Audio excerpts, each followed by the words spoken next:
Michael Jacobs is with me now. He is a professor of political economy, former advisor to the Chancellor and Prime Minister Gordon Brown. Michael, great to have you on the programme. Good morning to you. Good morning. Tell me what you think about Jeremy Hunt saying that tax cuts are virtually impossible, but perhaps there is some cause for optimism in terms of the cost of living. Are things getting a bit better? It's very difficult to say that things are getting better. When we hear that inflation is now only 6.7%, that is still prices rising at 6.7%. So when inflation comes down, that doesn't mean that prices are falling. That doesn't mean that we're getting better off. It just means that we're getting worse off a little bit more slowly. And 6.7%, which is the current rate of inflation, is much higher than we've had it over recent decades.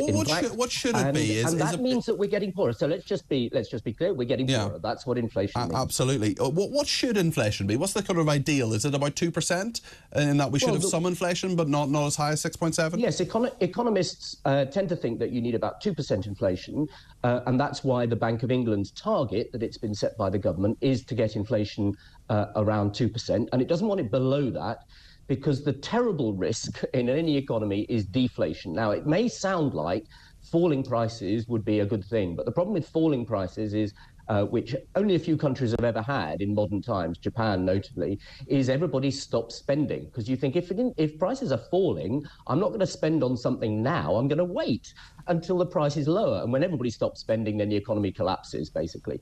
So a little bit of inflation is generally regarded as a good thing. And as long as wages are rising at least the same rate as inflation, or a little bit more, then people can feel better off. And that's obviously the problem we have at the moment, which is that wages are not rising for most people at the rate of inflation. So most of us are getting poorer because our wages don't keep pace with the price rises. Speaking of something that's going to have a major economic impact and an impact on the way that everybody lives, net zero, the target is still there for 2050, but a radical rethink by Rishi Sunak this week. Labour saying that they would keep the target of no more petrol and diesel cars, new cars I should say, being sold. Obviously you could buy second-hand ones, but new cars being manufactured and sold from 2030. The Ford has said that they don't like what Rishi Sunak has done, but other companies like Vauxhall and Toyota, they're very happy because it brings it in line with France and Germany, and of course their production is much more than just one country. It's right across Europe and indeed the world. What do you make of what Rishi Sunak has done, Michael? Well, I think that there was a lot of very, very dangerous kind of false information in what Rishi Sunak said on Wednesday. So let's just be clear. I'm very glad that you clarified that it's not all cars.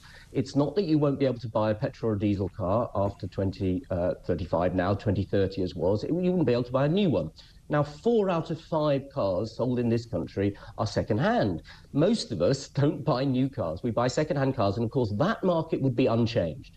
Well, it wouldn't actually be unchanged, because you have a lot of electric vehicles would be in that second-hand market as well. So people would be buying electric cars. Precisely, and that's what will save the money. Because the other thing that we need to remember here is that the cost of electric vehicles is falling dramatically. By 2027, that's four years' time or so, it is expected that an electric car will be cheaper than a petrol or diesel car. So in practice, what Rishi Sunak has announced may not mean anything, because in practice, everybody will be wanting to buy electric cars by 2030. Well, anyway, and also he may not get a chance to implement it because he may not be Prime Minister.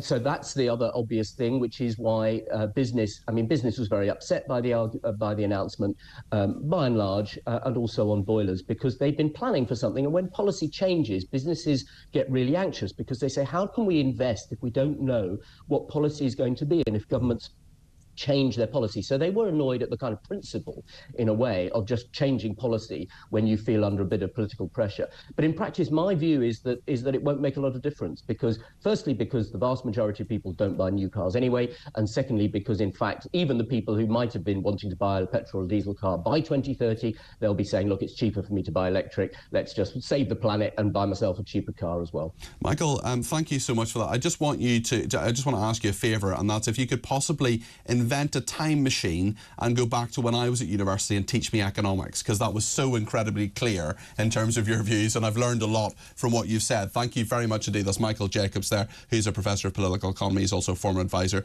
to Gordon Brown, both as Chancellor and Prime Minister.